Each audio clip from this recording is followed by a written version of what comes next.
One of my recommendations about how to make strategic research for your career, but also for your research topic, is to be part of platforms or build platforms in various ways.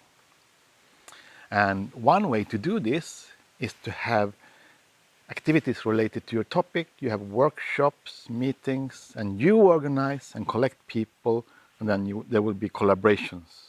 The collaborations will expand when people are active, and in such way, over time, you will grow a platform related to your topic. And this platform is actually also related to your career, because someone in this platform will propose a project collaboration or invite to a consortium for an EU project or in some other way.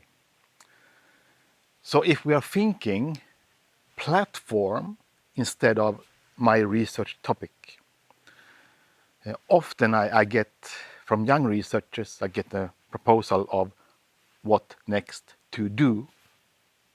And then they describe the research topic, growth of material.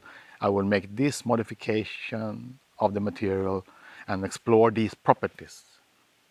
But that's very focused to the material design and so on.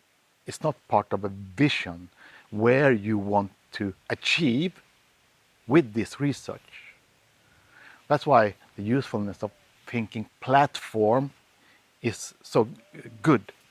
We can think in other perspectives bigger than our atoms and physics in the materials. So, in such way, we can create opportunities over time, of course. So you need to start early. And then, when you're patient and continue to do this, there will be opportunities for you by using the platform concept.